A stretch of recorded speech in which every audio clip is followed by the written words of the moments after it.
Hello guys, आपका मेरे YouTube channel Hindi साहित्य संगम में एक बार फिर से बहुत बहुत स्वागत है। आज हम जो प्रैक्टिस सेट लेके आए हैं ये हमारा दूसरा प्रैक्टिस सेट है। इससे पहले आप लोग एक प्रैक्टिस सेट कर लिए हैं जिसमें 80 प्रश्न थे। ये संपूर्ण पाठ्यक्रम से लिया गया है। तो चलिए स्टार्ट करते हैं। आज का पहला प्रश्न, यदि अभी तक आप हमारे चैनल को सब्सक्राइब नहीं किए हैं तो प्लीज़ सब्सक्राइब कर लें और अपने दोस्तों में शेयर कर दें। आज का प्रैक्टिस सेट करने से पहले ये मोटिवेशनल कोट जो है उसको देखेंगे। आइए देखते हैं क्या लिखा है।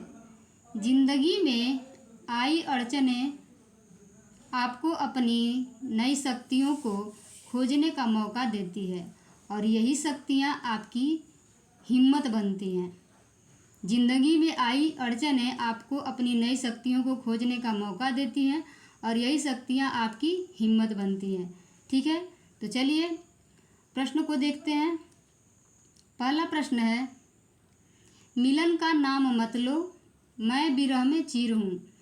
एक किनका कहना है? महादेवी वर्मा, मन्नू भंडारी, कृष्णा सोबती या मृदुला गर्ग। तो आपको बताना है किस लेखिका द्वारा यह लिखा गया है। मिलन का नाम मत लो, मैं विरह में चीर हूँ। तो यहाँ आपका उत्तर हो जाएगा ऑप्शन ए, महादेवी वर्मा। ठीक है, महादेवी वर्मा आपका उत्तर हो जाएगा। आगे देखते हैं, महादेवी वर्मा की रचना है। यहाँ पूछ रहा है कि महादेवी वर्मा की रचना है यामा, नीरजा, निहार, सारा आकाश। तो नहीं पूछ रहा है, ध्यान दीजिएगा, नहीं। तो यहाँ यामा भी है महादेवी वर्मा की रचना, नीरजा भी है और निहार भी है। ठीक है, निशा से याद रखिएगा, निहार है उनका एक रचना, उसके बाद से निहार है, उसके बाद से रश्मि, फिर नीरजा के बाद सांध्य गीत। ठीक है, सांध्य गीत। और ये जो सारा आकाश है, सारा आकाश इनकी रचना नहीं है। चलिए आगे बढ़ते हैं। अगला प्रश्न है तीसरा नंबर, देवनागरी लिपि का विकास किससे हुआ है? आपको बताना है देवनागरी लिपि का विकास किससे हुआ है। खरोष्ठी से, सिंधु लिपि से, ब्राह्मी से, देववाड़ी से। तो यहाँ आपका उत्तर क्या हो जाएगा? Brahmi. Option C is right answer. अगला प्रश्न देखते हैं, प्रश्न नंबर 4। प्रश्न नंबर 4 है, फैजाबाद में बोली जाती है, कौन सी बोली बोली जाती है फैजाबाद में? बांग्ला, भोजपुरी, अवधी और मगही। तो आपका उत्तर हो जाएगा ऑप्शन सी। ठीक है, आपका उत्तर क्या हो जाएगा? ऑप्शन सी, अवधी। अगला प्रश्न देखते हैं, प्रश्न नंबर 5। प्रश्न नंबर 5 दिया है, प्रिय प्रवास। प्रिय प्रवास में कितने सर्ग हैं? ठीक है, option A 17, option B 18, option C 19, option D 14। तो यहाँ आपका उत्तर हो जाएगा ऑप्शन ए 17। ठीक है, 17 आपका उत्तर हो जाएगा। अगर पूछे प्रिय प्रवास किसकी रचना है तो याद रखिएगा प्रिय प्रवास हरिऔध की रचना है। ठीक है, हरिऔध की रचना है। आगे देखते हैं, अज्ञेय। 6वां नंबर प्रश्न है, अज्ञेय किस वाद के प्रवर्तक हैं? प्रगतिवाद, प्रयोगवाद, छायावाद, नवजागरण। तो आपका उत्तर हो जाएगा प्रयोगवाद। ठीक है, ये प्रयोगवाद के प्रवर्तक थे और उसमें एक और चीज़ पूछा जाता है तार सप्तक के बारे में। ठीक है, तार सप्तक के बारे में पूछा जाता है। तो आपको ध्यान रखना है कि तार सप्तक किस सन में ये प्रकाशित किए थे? 1943 ईस्वी में। दूसरे तार सप्तक का प्रकाशन वर्ष पूछे तो 1951 ईस्वी में। ठीक है, तीसरे तार सप्तक का प्रकाशन वर्ष है 1959 ईस्वी में। 1959 में देखते हैं इधर, पहला प्रकाशन तार सप्तक का प्रकाशन वर्ष 1943 में, दूसरे का पूछे तो 1951 में, तीसरे का पूछे तो 1959 में और चौथे का पूछे तो 1969 में। इसमें पहले वाले में आप 8 प्लस करिएगा 51 आ जाएगा, उसमें 8 प्लस करेंगे तो 59 आ जाएगा, उसमें 20 प्लस करेंगे तो 72 आ जाएगा। ऐसे भी याद रख सकते हैं। ठीक है, अगला प्रश्न देखते हैं, प्रश्न नंबर 7वां। प्रश्न नंबर 7 दिया है, दूसरा ताजमहल की लेखिका हैं नासिरा शर्मा, कृष्णा सोबती, मन्नू भंडारी, क्षमा शर्मा। तो यहाँ आपका उत्तर क्या हो जाएगा? यहाँ आपका उत्तर हो जाएगा दूसरे ताजमहल का Nasira Sharma. Option A is right answer. अगला प्रश्न देखते हैं, प्रश्न नंबर 8। कैंची किस भाषा का शब्द है? अरबी, फारसी, तुर्की और देसी। तो कैंची कई बार पूछा जाता है एग्जाम में, ये तुर्की भाषा का शब्द है।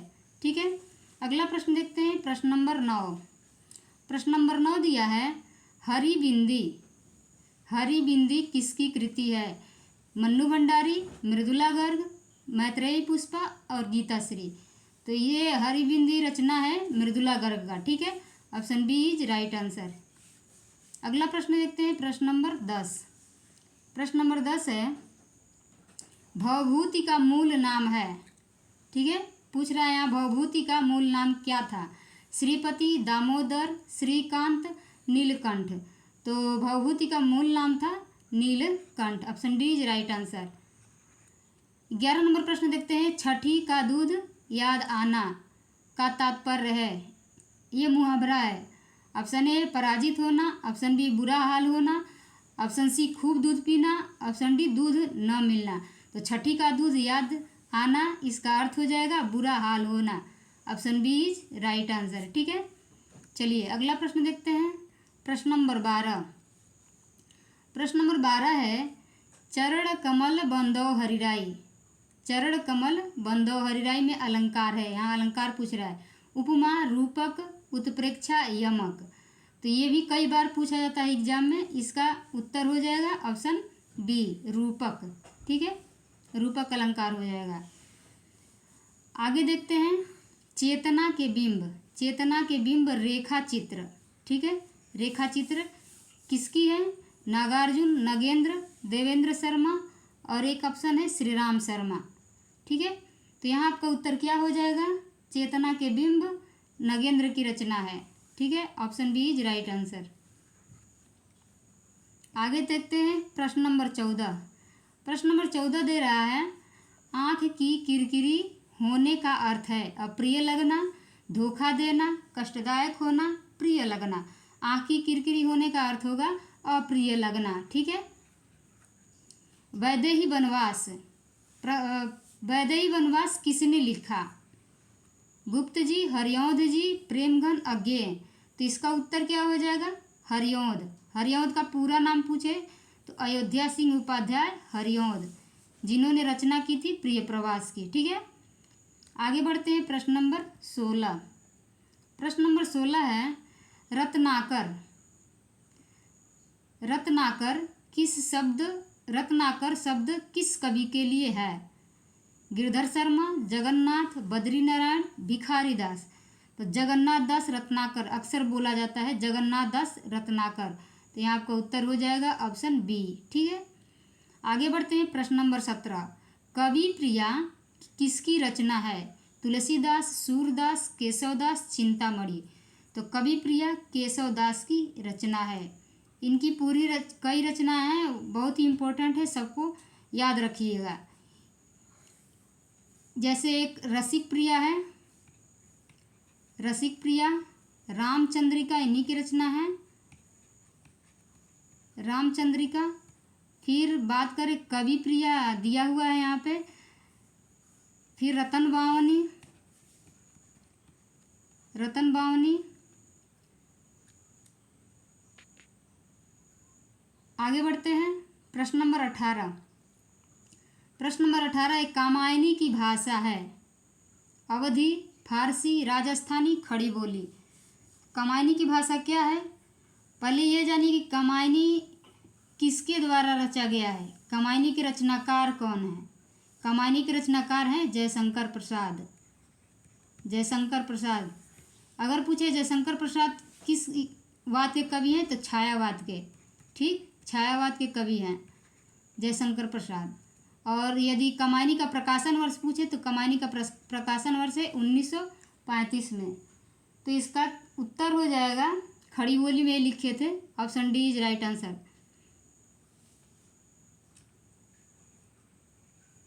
आगे बढ़ते हैं, प्रश्न नंबर 19। प्रश्न नंबर 19 दे रहा है हिंदी की श, ये स है, इसकी ध्वनि पूछ रहा है। मूर्धन्य, तालव्य, दंत्य, ओष्ठ। तो अक्सर बोलते हैं तालव्य स, ठीक, तालव्य स, इसको बोलते हैं मूर्धन्य स और इसको दंत्य स, ठीक। तो यहाँ उत्तर क्या हो जाएगा? तालव्य स, यानी option B is right answer. आगे बढ़ते हैं। परिमल की किसकी रचना है? निराला, पंत, हरिऔध, जयशंकर प्रसाद। तो परिमल जो है निराला की रचना है, ठीक है।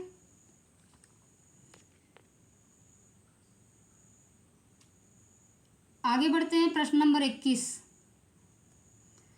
बनारस अखबार किसकी पत्रिका थी? 2 बार टाइप हो गया, यहाँ पे टाइपिंग मिस्टेक है।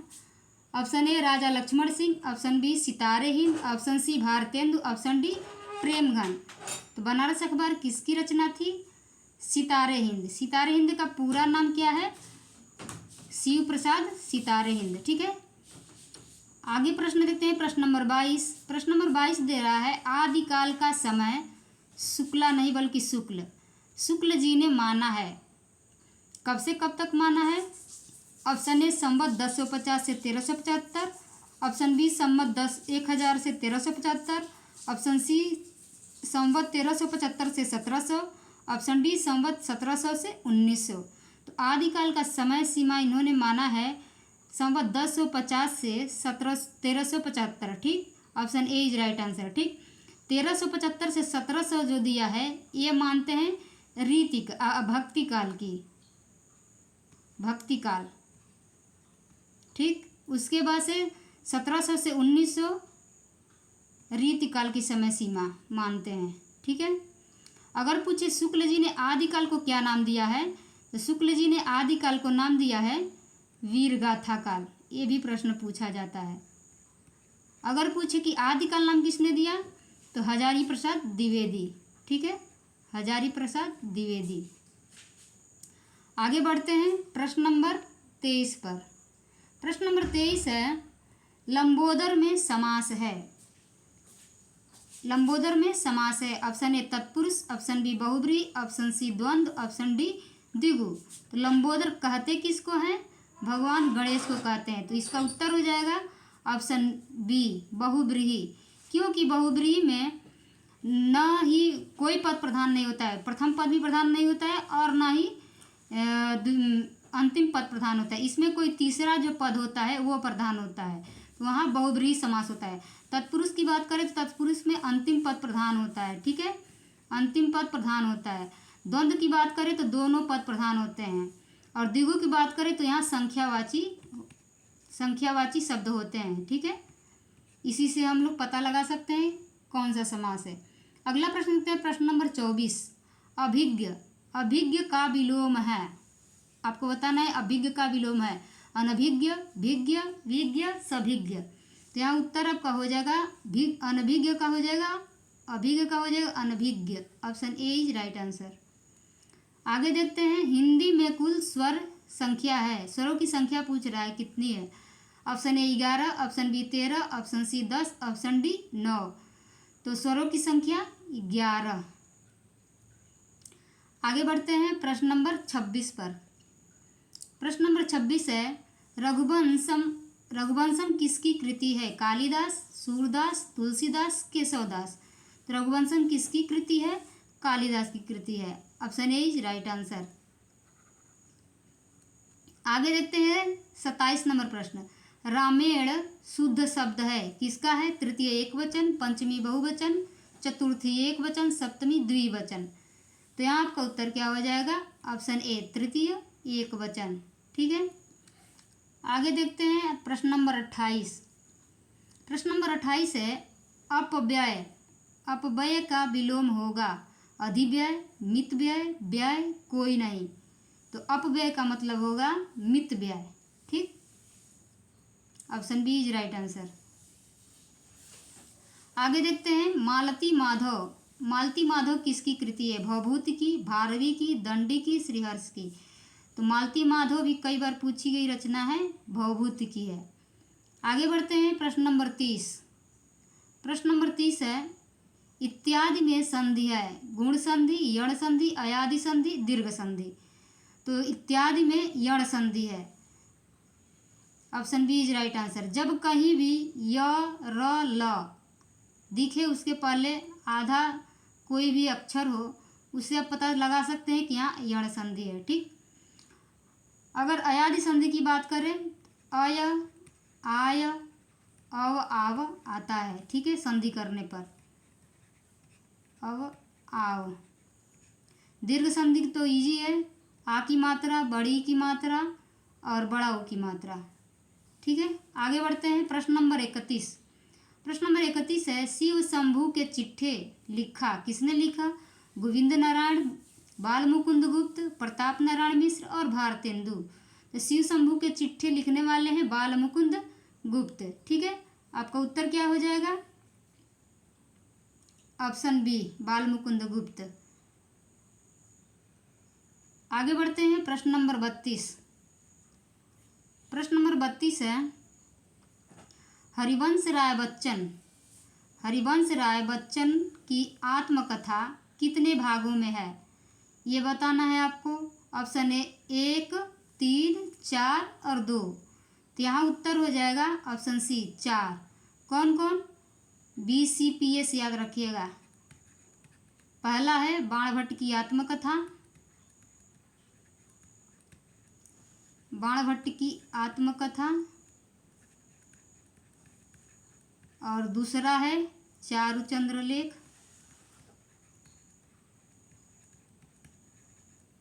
तीसरा है पुनर्नवा और चौथा भाग है अनामदास का पोथा। अनामदास का पोथा। ठीक है, आगे बढ़ते हैं। प्रश्न नंबर 33। प्रश्न नंबर 33 है, नागार्जुन का वास्तविक नाम है? वैद्यनाथ मिश्र, उग्र, प्रताप नारायण, विद्याधर। नागार्जुन का नाम, वास्तविक नाम वैद्यनाथ मिश्र है। ठीक है, आगे बढ़ते हैं। प्रश्न नंबर 34 है, रात दिन में समास है? तत्पुरुष समास, कर्मधारय समास, द्वंद्व समास, द्विगु समास। तो रात दिन में कौन सा समास है? द्वंद्व समास है। अभी हम ऊपर चर्चा किए हैं, जिसका प्रथम पद और अंतिम पद दोनों प्रधान हो वहाँ द्वंद्व समास होता है। तो यहाँ दोनों पद प्रधान है, रात और दिन। ठीक, आगे बढ़ते हैं। प्रश्न नंबर 35। प्रश्न नंबर 35 है, पावक में पावक का संधि है पौ धन अक, पो धन अक, पे धन अक, पा धन अक।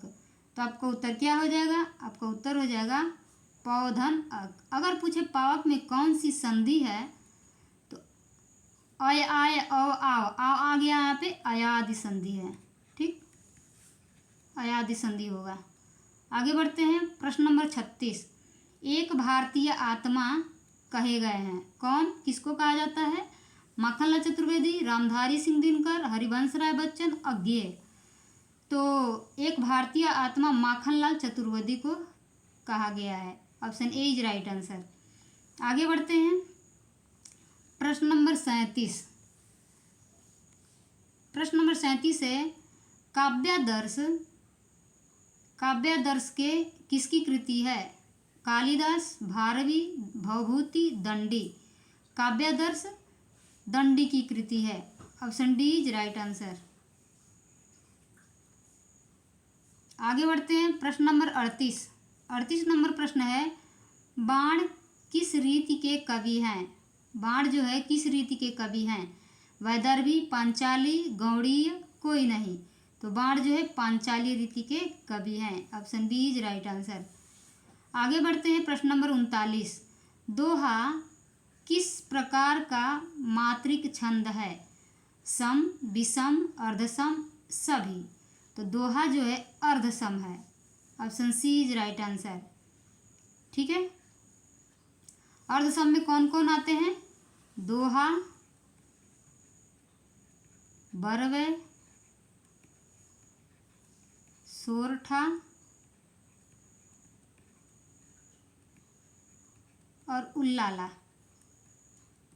अक्सर यही चारों पूछा जाता है। ये चारों का यदि नाम दे तो याद रखिएगा, ये अर्धसममात्रिक हैं। ठीक है, अगर सममात्रिक पूछे तो चौपाई, इधर देखते हैं, चौपाई, रोला, गीतिका, हरिगीतिका। ठीक है, हरिगीतिका, ये 4 याद रखिएगा। विषम की बात करें तो विषम में कुंडलियाँ और एक छप्पा है। ठीक है, आगे बढ़ते हैं। प्रश्न नंबर 40। प्रश्न नंबर 40 है, हिंदी साहित्य की प्रथम रचना है श्रावकाचार्य, पृथ्वीराज रासो, विशलदेव रासो, सभी। तो यहाँ आपका उत्तर हो जाएगा हिंदी की साहित्य की प्रथम रचना श्रावकाचार्य मानी जाती है। अगर पूछे श्रावकाचार्य किसकी रचना है तो देवसेन की। ठीक है, देवसेन की रचना है, याद रखिएगा।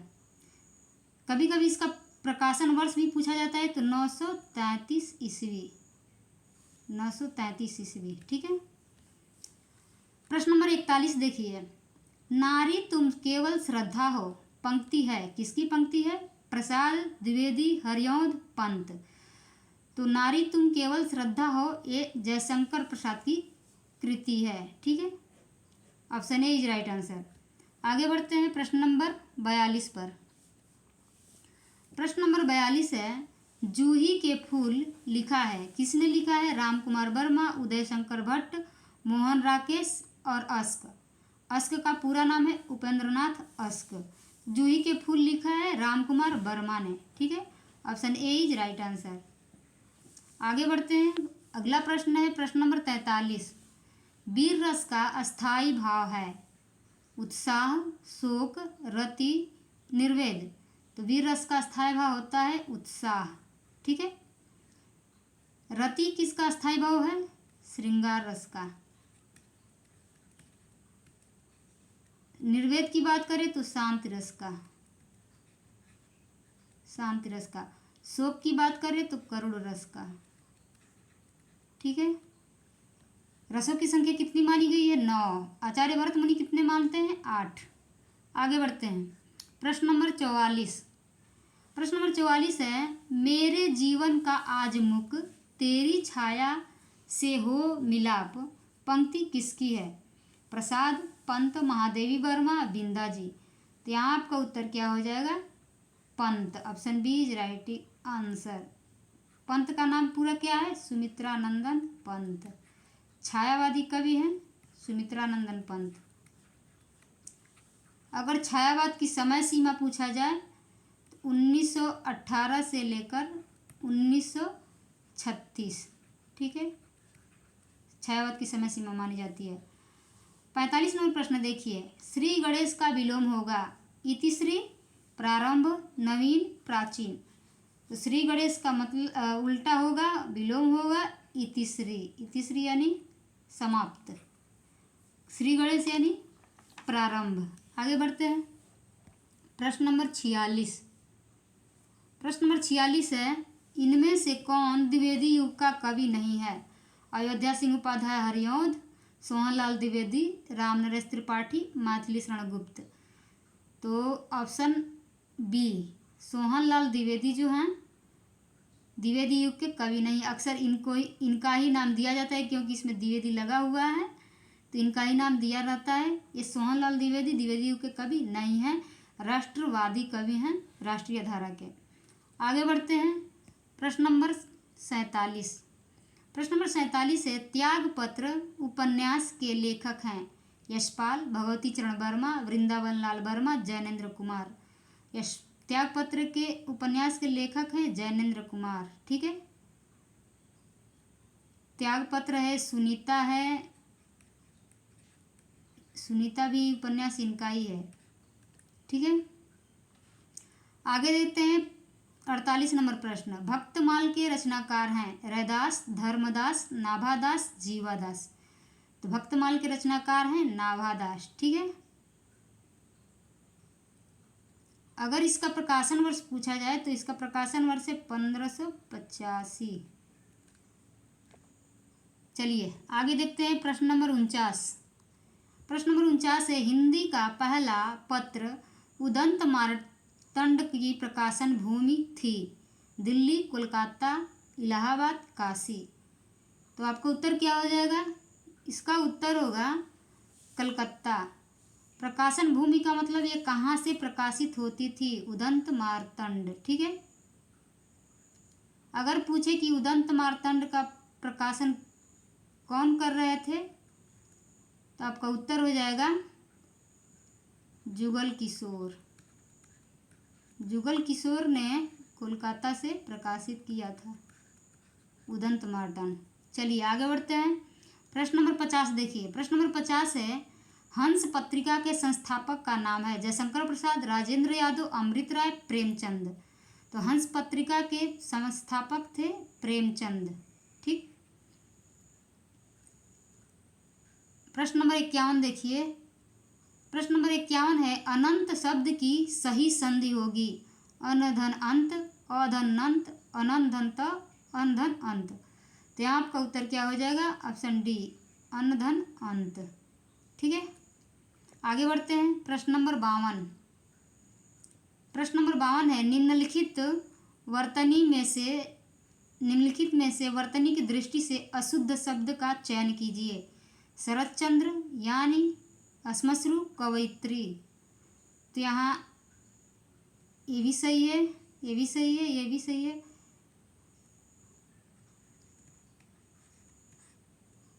यहाँ चारों सही है। ठीक है, अगला प्रश्न देखते हैं। प्रश्न नंबर 53। पायो जी मैंने राम रतन धन पायो प्रस्तुत पद के रचयिता का नाम है सूरदास, कुंभनदास, मीराबाई, तुलसीदास। इसका उत्तर क्या हो जाएगा? मीराबाई। ये तो सबको पता होगा, पायो जी मैंने राम रतन धन पायो। अगला प्रश्न देखिए। प्रश्न नंबर 54। नीलोत्पल शब्द में समास है अव्ययी भाव, तत्पुरुष, कर्मधारय, बहुब्रीहि। नीलोत्पल में कौन सा समास हो जाएगा? कर्मधारय। ठीक है, विशेषण आ रहा है नीला। ठीक, जहाँ विशेषण शब्द दिखे वहाँ समझ जाइए कि कर्मधारय है। ठीक, आगे बढ़ते हैं। रजिया बेगम किसकी रचना है? गोपाल राम गहमरी, किशोरीलाल गोस्वामी, श्रद्धाराम फुल्लौरी, जयशंकर प्रसाद। तो रजिया बेगम के रचनाकार हैं किशोरीलाल गोस्वामी। ठीक, option B is right answer. आगे बढ़ते हैं। प्रश्न नंबर 56।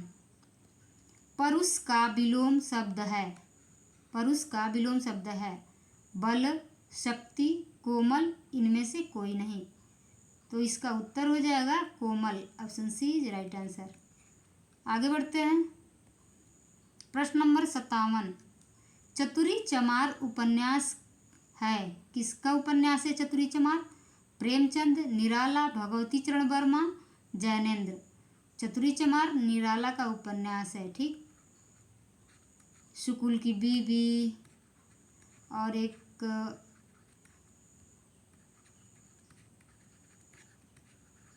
इनका ही उपन्यास है। ठीक, आगे बढ़ते हैं। प्रश्न नंबर 58।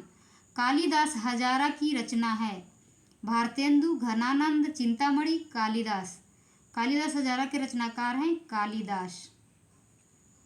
प्रश्न नंबर 59 की तरफ देखते हैं। किसान के रचनाकार हैं मैथिली शरण गुप्त, निराला, हरिऔध, प्रसाद। तो किसान के रचनाकार हैं Maithili Sharan Gupt. Option A is right answer. ठीक, इनकी एक रचना है बहुत ही प्रसिद्ध है साकेत, जिसका प्रकाशन वर्ष है 1931। ठीक, और एक रचना है यशोधरा, यशोधरा। ये दोनों रचनाएं याद रखिएगा। आगे बढ़ते हैं। प्रश्न नंबर 60।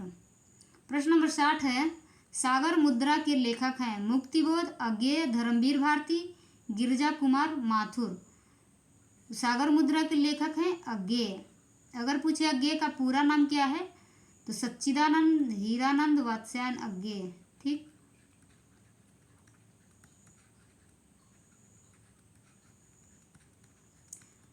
हीरानंद वात्स्यायन अज्ञेय। अज्ञेय किस वाद के प्रवर्तक थे? प्रयोगवाद के। आगे बढ़ते हैं प्रश्न नंबर 61। प्रश्न नंबर 61 को देखते हैं।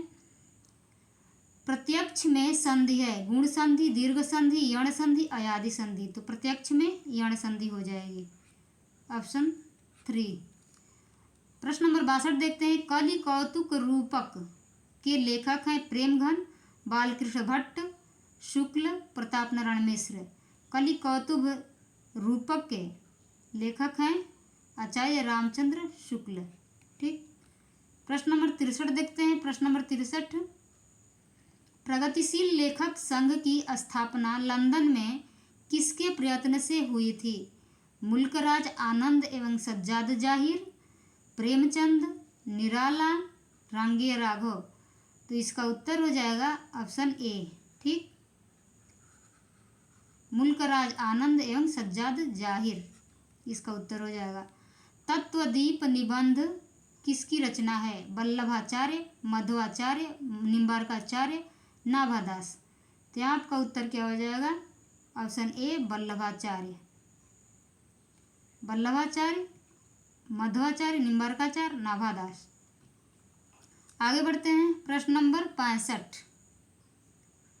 प्रश्न नंबर 65 है। रूपा जीवा उपन्यास है। रूपा जीवा उपन्यास है, किसका उपन्यास है? लक्ष्मी नारायण लाल, लक्ष्मी नारायण मिश्र, राजेंद्र यादव, अमृतलाल नागर। रूपा जीवा उपन्यास है लक्ष्मी नारायण लाल की। चलिए आगे बढ़ते हैं प्रश्न नंबर 66।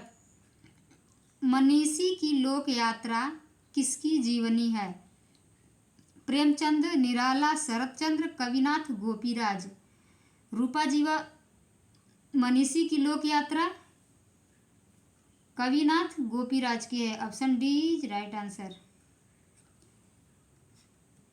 67 नंबर प्रश्न देखते हैं। सन्यासी किसकी कृति है? यशपाल, नागार्जुन, निराला, इलाचंद्र जोशी। इलाचंद्र जोशी इसके रचनाकार हो जाएंगे, option D is right answer. आगे बढ़ते हैं प्रश्न नंबर 68।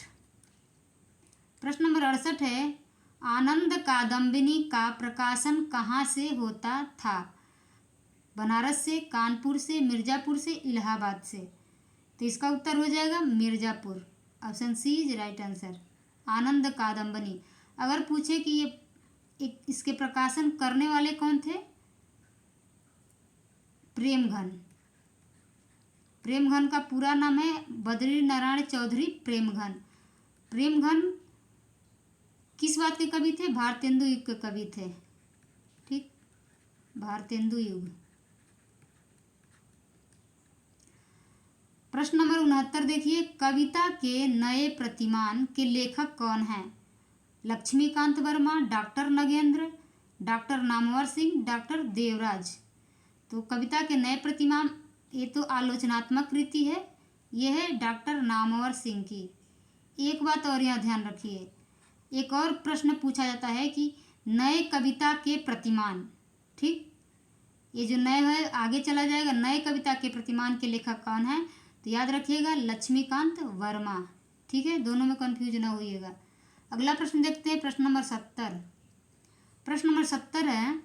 निम्नलिखित में से कौन सी रचना धर्मवीर भारती की नहीं है? ठंडा लोहा, सात गीत वर्ष, कनुप्रिया, सूर्य का स्वागत। तो ये तीनों रचनाएं ठंडा लोहा, सात गीत वर्ष और कनुप्रिया धर्मवीर भारती की है।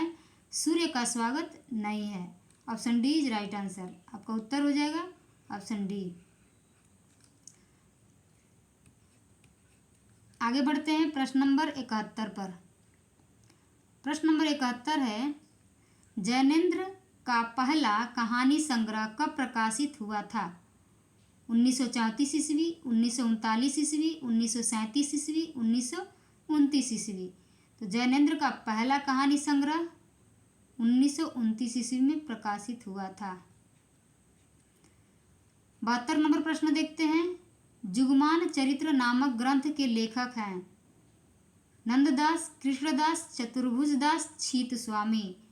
उत्तर आपका हो जाएगा ऑप्शन बी, कृष्णदास। ठीक। 73 नंबर प्रश्न देखते हैं। प्रश्न नंबर 73, वासुदेव सिंह किसका वास्तविक नाम है? नागार्जुन, त्रिलोचन, केदारनाथ सिंह, केदारनाथ अग्रवाल।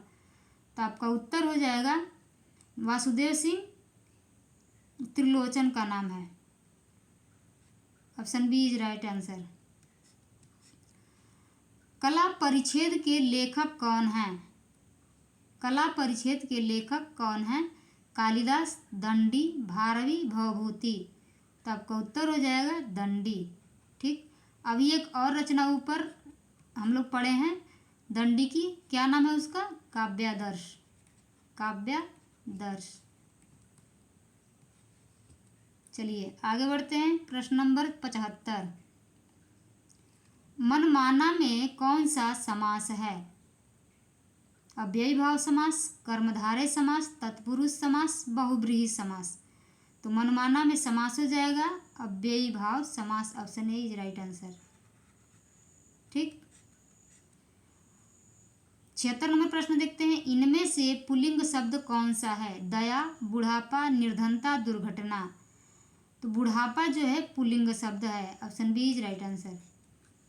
प्रश्न नंबर 77 देखते हैं। प्रश्न नंबर 77 है, हैजा किस भाषा का शब्द है? अरबी, फारसी, पुर्तगाली, तुर्की। तो हैजा जो है अरबी भाषा का शब्द है। Option A is right answer. शारदिया के नाटककार हैं मोहन राकेश, लक्ष्मी नारायण लाल, जगदीश चंद्र माथुर, जैनेन्द्र। शारदिया के नाटककार हैं जगदीश चंद्र माथुर। ठीक। कोणार्क है एक और, याद रखिएगा कोणार्क।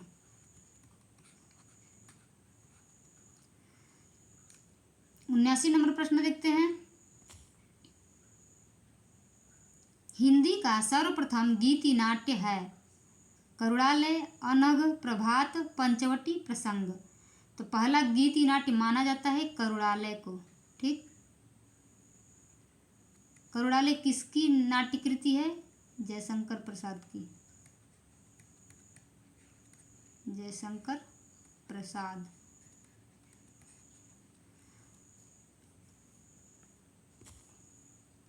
अस्सी नंबर प्रश्न देखते हैं। लास्ट प्रश्न है, अंधे आँख के अंधे गांठ के पूरे मुहावरे का अर्थ है? आँख के अंधे गांठ के पूरे मुहावरे का अर्थ है धनी परंतु मूर्ख, गरीब किंतु अक्लमंद, धनी परंतु अक्लमंद, गरीब परंतु मूर्ख। तो यहाँ आपका उत्तर हो जाएगा धनी परंतु मूर्ख। ठीक। Option A is right answer. आँख के अंधे गांठ के पूरे। तो अब तक हम लोगों ने 80 प्रश्न सॉल्व कर लिए। फिर अगली क्लास में फिर प्रैक्टिस सेट लेके आएंगे, प्रैक्टिस सेट 3। ये आपको प्रश्न कैसे लगे कमेंट बॉक्स में ज़रूर बताइएगा। तो चलिए मिलते हैं नेक्स्ट वीडियो में एक नए टॉपिक के साथ। तब तक के लिए धन्यवाद।